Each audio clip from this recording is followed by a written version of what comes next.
Today is going to be our first class going to do over a 6-week period. So we'll meet again for the next, today plus a total of 6 classes in which we're going to just do an intro, kind of an overview of the Gospels. And we'll look at Matthew, Mark, Luke, and John. And today what we're going to do is just kind of set the stage. We're going to kind of look at what put us into the gospel story, kind of what was the cultural parameters at the time, what were the influences that kind of set the stage for Christ to come, and then share with us a little bit about what are the Gospels as a genre, how are they structurally put together in a way that kind of makes them this form of literature. And then next week we will look at Matthew. And then we'll look at Luke, Matthew, Mark, Luke, and then John. And then the last week we will take some time and just do some Q&A. We'll questions that you guys compile over these, and we'll just do a day to just kind of try to dive through and answer some of those questions that you may have specific to what we talk about today. So I see that Jennifer Gentry is watching this. Hey, Jennifer, and Laura. Hey, Laura. Anyway, so that's it. So I'm going to pull up my keynote here. Let me see if I can get this thing figured out so that I do this. So I need to do my screen share. All right, so I want to screen share my keynote. All right, bear with me for just a second, people, as I do this. And then I'm going to hit that. All right, so you can see my screen.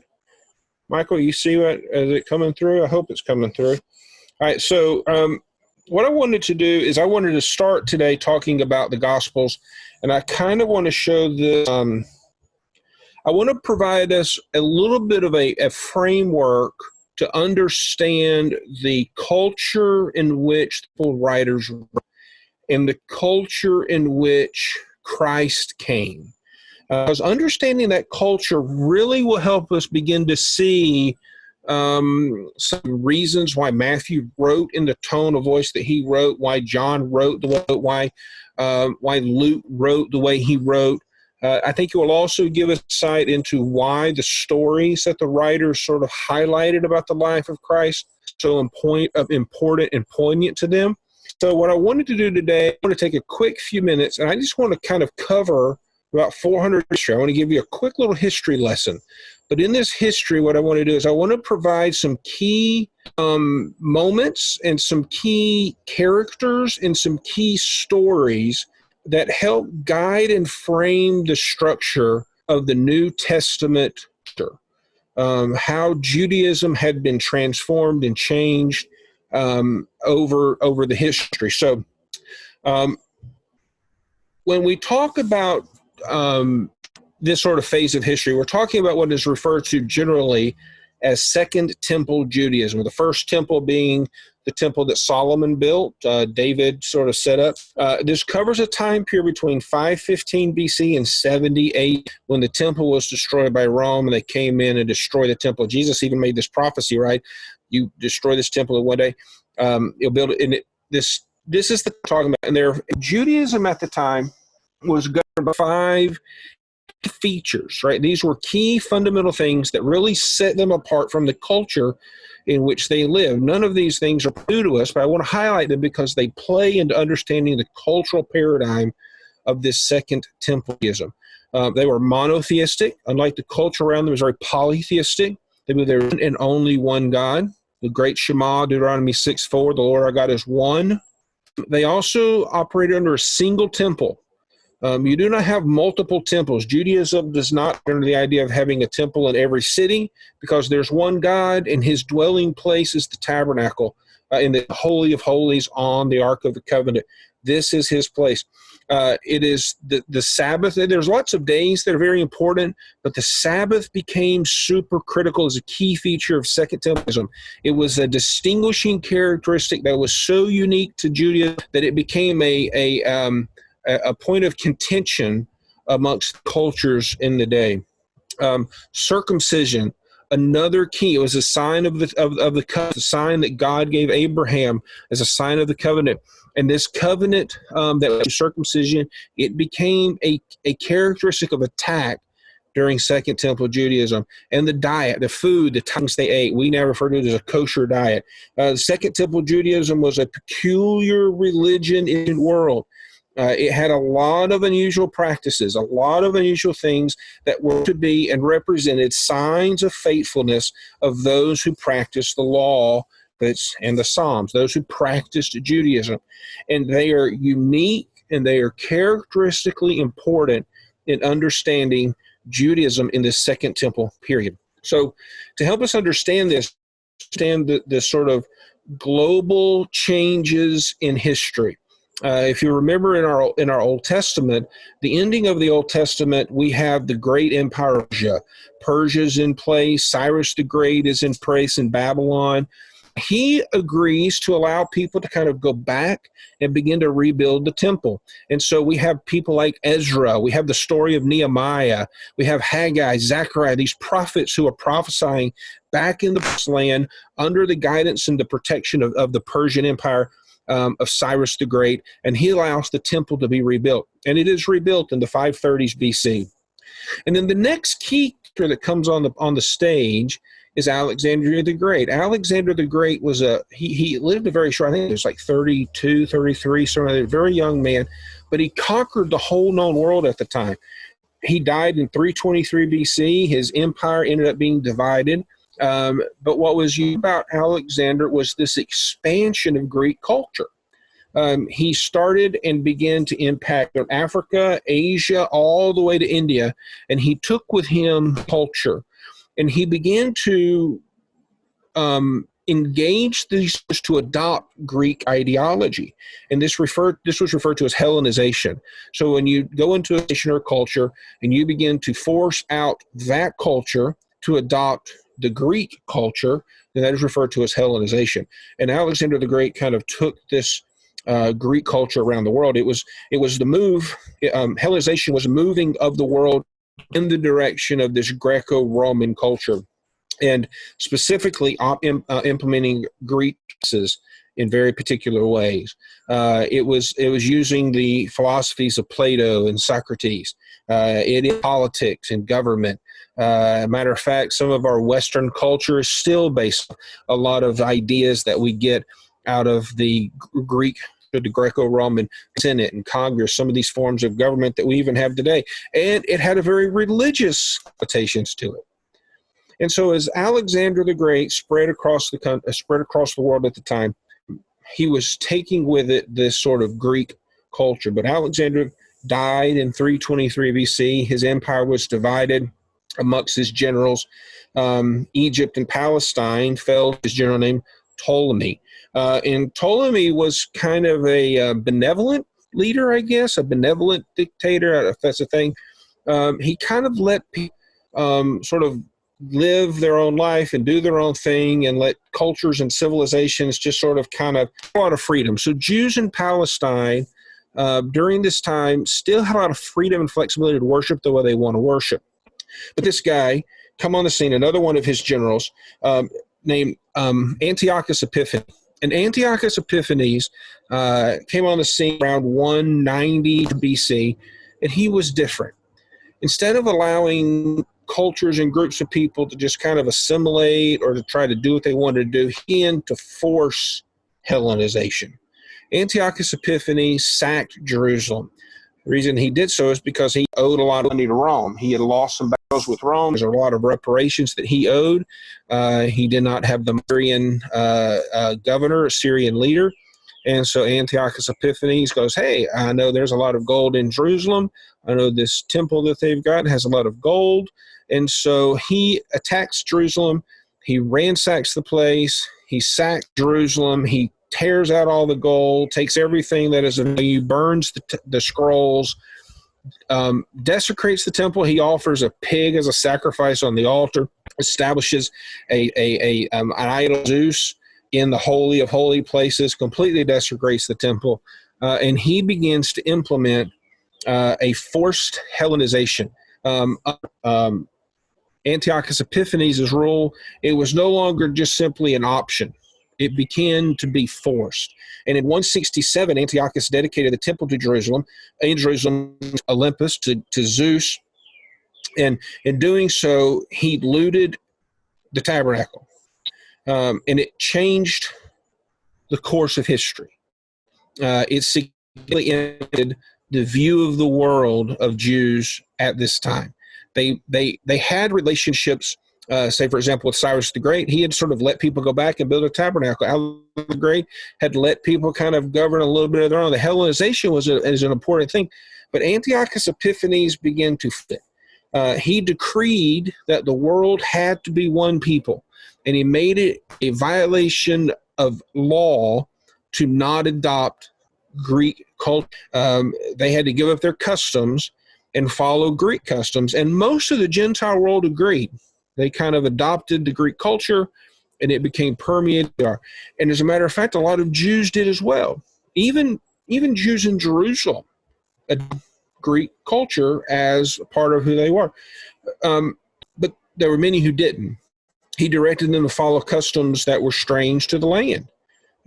He forbade burnt sacrifices. He forbade drink offerings in the sanctuary.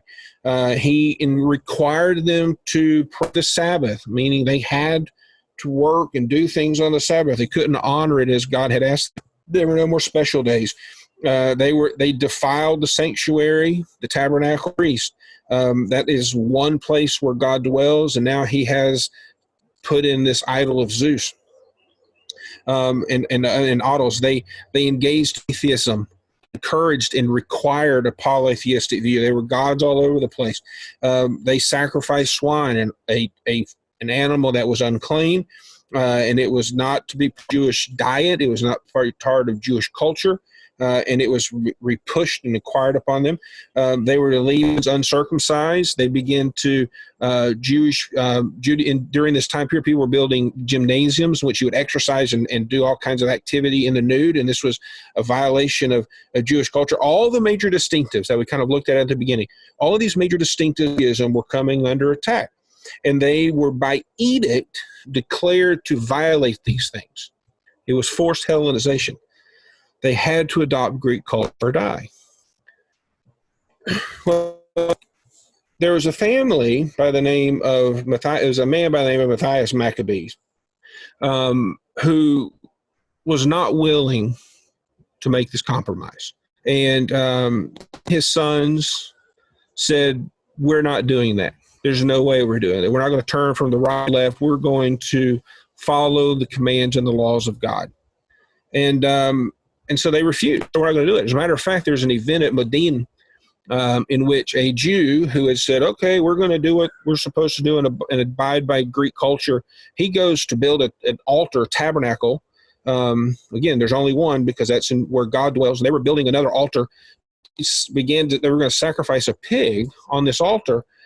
And Maccabee is like, "No, we're not going to do that," in Modin, and actually killed them and said, "We're not going to do that." And as a result, this sort of was what is now referred to as the Maccabean War.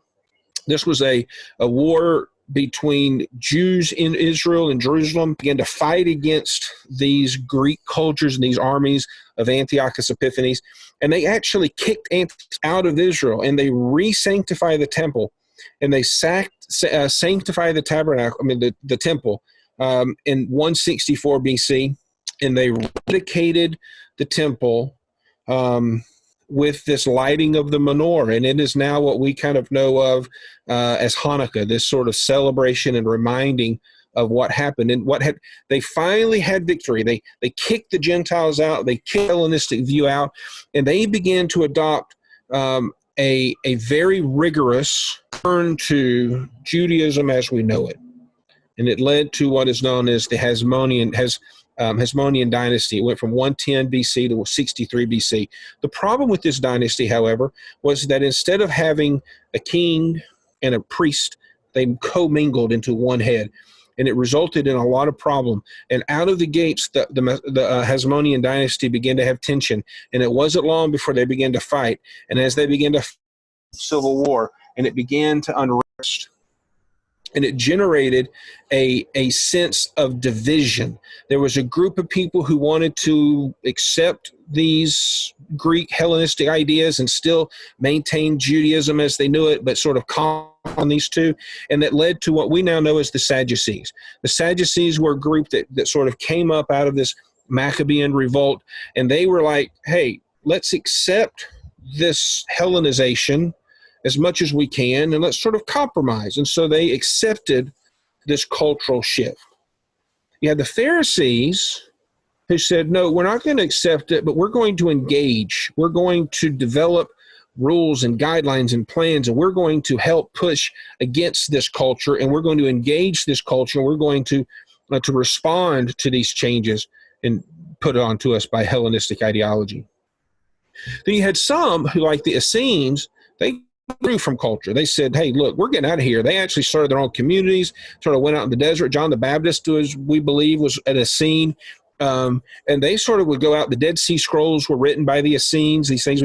They just withdrew from culture entirely and sort of went off in sort of isolation and sort of created their own communes.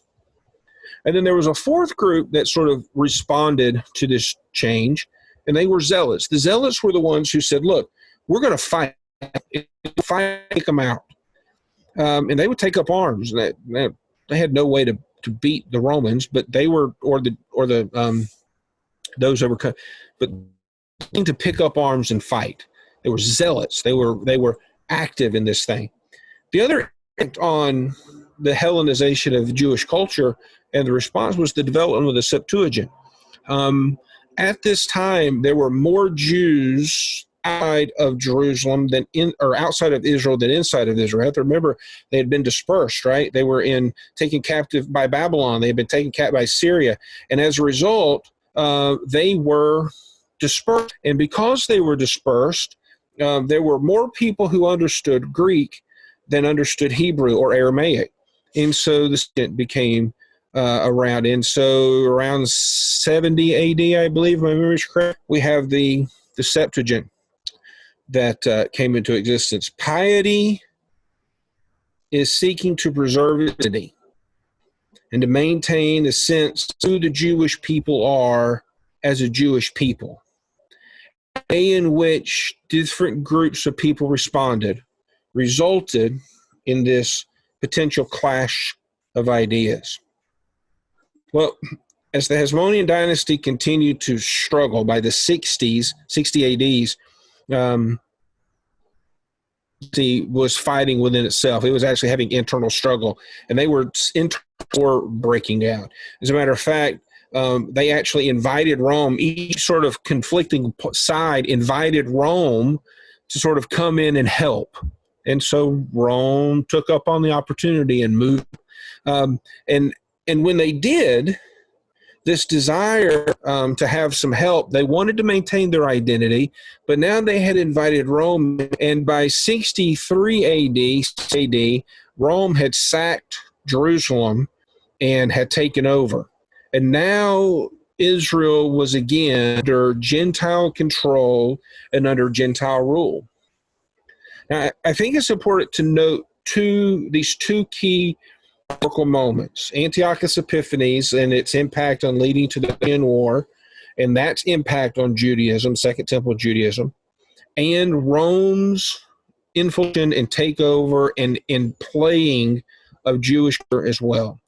Because what happened is it brought about this intent messianic, but it was an intense messianic hope that was more in line with the idea of the Maccabean revolt than in line Testament lookings at the Messiah. The ancients' writings, there were several writings that we have from during this intertestamental period from like Maccabees, and there's a writing called the Psalms of Solomon, not Song of Solomon, but Psalms of Solomon. It's a kind of a song book, if you will, and it brings to light this idea that at this time period, this sort of 30, 40, 50 years before Christ comes, the general tenor, the general view of people at the time was a very intense desire for a Messiah, a king, someone who would come, who would get rid of these Gentiles and cast them out of the, and establish a kingdom of righteousness that would reign over as the desires that the Gentiles who now Israel would be removed from the region. It was this hope, that desire for a messianic deliverance.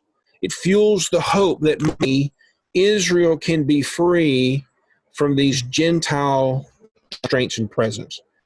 There's this hope for a Messiah who will defeat the nations, who will be a powerful ruler, and who will dismiss themselves, crush them, and establish and lay the framework for reestablishment of righteousness. Ancient hymn that gives the hope from a military presence.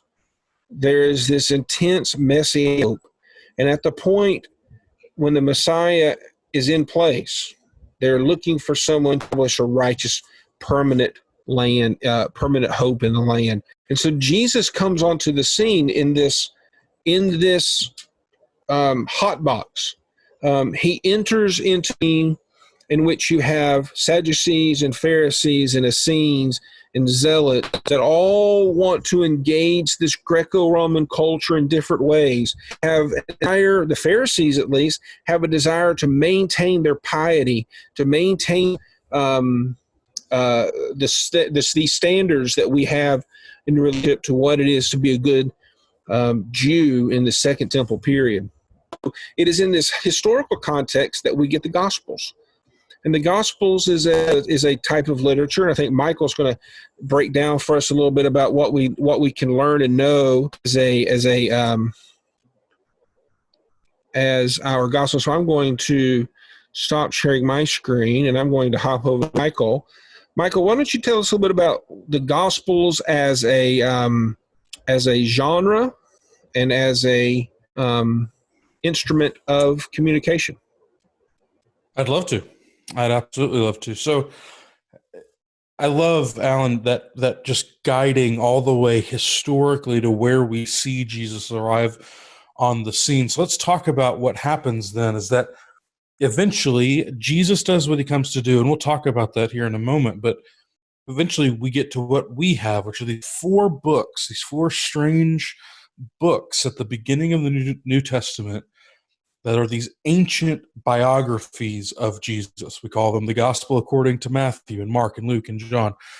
And, stories about Jesus and his teachings are familiar to a lot of people, but these books actually have a whole lot to offer when we really start to dive in to understand them on their own individually, but even as a unit, what that group of books can teach us is really helpful. When we start to study them all together, we'll start to see how they connect Jesus' story, not just to historical, what's happening in the world, but also the overall biblical storyline from Genesis on. So let's start with this. The word gospel or the Gospels, what does that even mean? Well, first, it means good news. It's really quite simple. News, however, is a pretty interesting word. We don't really think about news in the same way the ancient writers would have thought about news. When the ancient writers thought about news, they were using this word to mean that this story, this information, this event, this thing that I'm telling you about, because it's true, it has changed the entire world. Everything is different. And I mean everything, because of this news. Right? It's not just an event that's fun. It's not just an event that's scary. It is an event that has literally changed the whole world. And this isn't just news. This is good news. So this world that we live in, because of this, has been changed for the better. Everything is different now. Things aren't just looking up. They are up, which raises a pretty important question. What is this good news about? When we start reading Mark's Gospel, Jesus enters the story and announces that the time has been fulfilled and that God's kingdom has come near. So turn around, repent, and trust this good news. So the good news has something to do with God's kingdom arriving. But what does that actually mean? Well, this is Jesus' way of summarizing the whole biblical story that leads up to himself. Let's think through that story just really quickly to get ourselves set. The story begins with God creating a really good world and appointing humanity as his representative to rule over it. But then humans start to rebel over and over. They commit sin against God, leading to a world of violence and death and hopelessness. That's a big problem. But God is committed to making it work anyway. So God chooses Abraham and his family to, in a way, restart this project. And then through Moses, God brings that family into a garden, this land of abundance, so that he can restore all of the nations through Moses and this family. This family becomes the nation of Israel and become a kingdom with amazing kings like David. But eventually, David and Israel all rebel as well, and it leads them into destruction. But Israel's prophets at the time of destruction even said, God's not giving up on anybody. God is going to personally come and restore Israel so that his justice and peace and righteousness could spread to all nations and all creations. This hope for this future is called the kingdom of God. And this is what Jesus said he was bringing to Israel. He's redeeming his people. He's setting them free from the bondage of their sin, taking their punishment for them, and reestablishing their created place as co-heirs with him. Jesus' news is about God's kingdom and how we can be a part of it. This new creation was arriving to restore humanity to their role as God's partners in ruling the world. This is why the Gospels have so many stories about Jesus liberating people from death and disease, along with all of his teachings about generosity to the poor and forgiveness and loving your enemies. He was inviting people to live in God's new world. This is one of the main goals of the Gospels, to show how Jesus is bringing the whole biblical story to its apex, to its fulfillment. This is why the Gospel authors are so constantly appealing to Hebrew Scripture, what we call the Old Testament, while telling the story of Jesus. Take, for instance, when Jesus is born in Bethlehem in the book of Matthew, Matthew reminds us this was anticipated by quoting the prophet Micah. He quotes directly from Micah in chapter 2, verse 6 of Matthew. Says, "And you, O Bethlehem, in the land of Judah, are by no means least among the rulers of Judah. For from you shall come a ruler who will shepherd my people Israel." And you can go back to Micah 5:2 and read. It's just a direct quote. These direct quotes happen all the time in the Gospels. But more often than that, the authors weave little phrases, little hints into the story without actually telling you what they're doing. This is this great literary device here in the Gospels these biographers are using to help you see what they're trying to say. Like, for example, when Jesus is baptized and God announces from the skies, "You are my son, my beloved, with you I am well pleased." It's a great moment. Jesus' baptism, we learned so much from that. But if you do some digging, you'll actually find that God's statement there blends together phrases from three really important stories. He says, "You are my son." He's connecting this moment with the story of David to identify Jesus as the royal son of David, this promised son. He says, "My beloved," blending with the story of Abraham to show that Jesus is the promised seed of Abraham. "And with you I am well pleased," blending him with the prophet Isaiah to show us that Jesus is the servant who's going to suffer for the sins of his people. This is really subtle stuff that these authors are doing to really get you to see their point. They're rewarding careful study. And the gospel accounts do this on every page. Every book is constantly showing how all of the biblical stories, whether they be about Abraham or Moses or David or all the prophets, all of them point forward to this moment where Jesus comes on the scene. Now, Why four? Why do we have different accounts? Wouldn't one be enough? Well, the diversity is on purpose. Each of the four gospel authors has shaped and arranged their stories about Jesus differently so they can emphasize different things about him they want us to know. Matthew presents Jesus as a greater Moses. So he's actually grouped the teachings of Jesus in his book into five big blocks, just like the five books of the Torah. Matthew's going to focus on how Jesus is the true messianic king. Not only is he the better Moses, he's also the better David, the true Messiah his people have been waiting for. This sovereign king has come to earth to lead his people. Mark then highlights how Jesus is God's royal servant from the book of Isaiah, who brings God's light to the nations. You see Mark quote Isaiah right at the beginning. In Mark, Jesus is serving his people and submitting to the Father's will, even unto death. Luke then presents Jesus as this new start for humanity, bringing the mystery of God's new creation crashing into the present. Luke really seeks to humanize Jesus. We see the nativity, sides of his humanity the other authors aren't as concerned with. Luke is detailed. Luke is meticulous. Luke wants us to see there's a new way for us to live, modeled by Jesus himself. And then John focuses on Jesus' claim to be Yahweh, the God of Israel, become human to do for us what we could never do for ourselves. Jesus as I am, the living, perfectly divine Son of God. He is the Word of God, the Creator, who breathed life into the world and who still works among us through the Holy Spirit. Those are really different from each other. They can be, but they all tell the same basic story. This God-man from the region of Galilee teaching this good news, who is ultimately crucified as a criminal.